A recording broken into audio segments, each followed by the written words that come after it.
Hello, good morning students.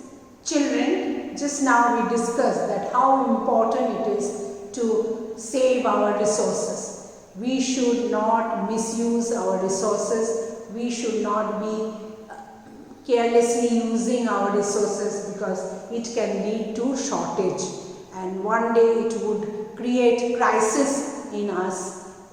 We will be facing the problem if we don't save our resources or conserve our resources from now onwards. We should find alternative ways of conserving our resources. Some resources, as you know, they are exhaustible, so we should find out alternative ways in which we can conserve those resources, and we could use those resources which are plenty, which are renewable, which we get every day. So in this way, conservation of resources is very, very important so that we do not face some crisis later on.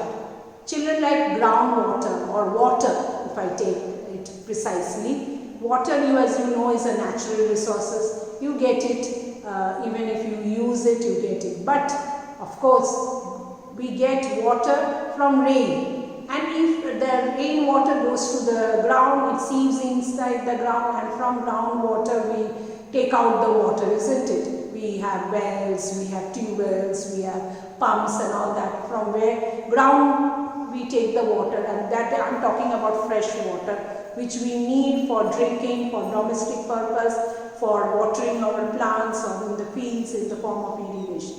Now, if we are using more of water than the rain is giving us, then there will be shortage. And as you know, the population is more, and human resources are more. We need more of these natural resources, but these natural resources are not at par with the human resources. Human resources are more and these natural resources are less. So there lies the scarcity. Okay. So what can we do to conserve our resources? Some of the ways of conserving natural resources are: we must not pollute air, water and soil. That's just now I showed you that we should keep our surrounding pollution free. Our air should be not polluted through factories and the smoke from the vehicles or from the burning of our garbages. This create, and you know that during COVID-19 you must have seen when there was complete lockdown, the level of impurity in the air went down to zero. So we could breathe in some fresh air. So our air, our water, dumping the waste in the water, factory waste, chemical waste and all other waste, and washing clothes and all these things, they should be, and washing throwing the garbage in the water should be stopped. Our rivers should be pollution free, it should be pure water, and soil also, as I discussed, the soil should be not overused, and in this way it loses its fertility. The top layer of the soil should not be eroded, and we should stop erosion by planting more and more trees. We should stop using chemical fertilizer, use organic manures like your kitchen waste, and the vegetable peels can be made into organic manure, which you studied. We must plant more trees. That's very, very important. There should be planting. You can see those cities, the urban areas, they lack plants, and there are few trees and plants, and that's why the level of impurity in the air is so high. So we should have trees around us which keep our environment giving us fresh air. We get even food, different type of products. Plants give us so many things, so it is very important that we should have plants around us. We must not hunt wild animals. Killing of wild animals is prohibited, banned. You cannot do it. If you do it, it is a crime. But still, people I know, they do it. They for their skin, for their teeth, for all this purposes for they sell those things and get the money, and this is should be banned.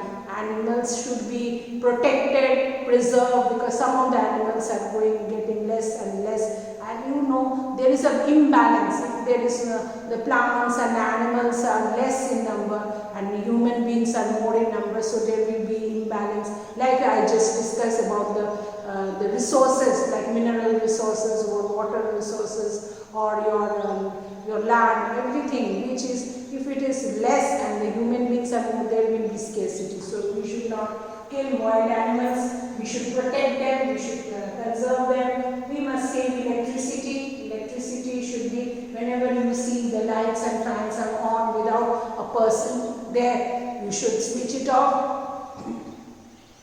Even wherever, even your television, if it is nobody is watching it, switch off the television or your computers or whatever electrical gadgets. Don't keep on wasting, and one day it will come that even if you pay money, you don't get those things. Okay, and we must develop other sources of energy. We just discussed the other sources of energy like solar energy and windmills and all these things we should do, and the scientists are trying and finding out alternative ways of running the vehicles also, even without using petrol. Petrol, as you know, it's very the amount of petrol which we get throughout the world is much less than the people. The demand is there. The demand is more, and the generation it is not produced so much. So there is a scarcity though. So the price is so high. So all these things we should find alternative ways of using those energy, not only for running the vehicles, for running the machines, for our domestic use, for the use in the industries. Even you see nowadays other ways of cooking food, instead of using only cooking gas, other uses, other methods or other alternative energies are used. So in this way we can conserve our resources. So this way it is very important to conserve our resources. Different ways we can do. We know that recycling, reusing, and recycling, reducing the things which we don't need, not wasting it, and reusing the things which we can use it, and recycling, as I talked about recycling, like the things, papers and other things which can be recycled. So in this way, and stop using plastic and those which harm the environment. So in this way we can keep our environment or our resources safely, and we can conserve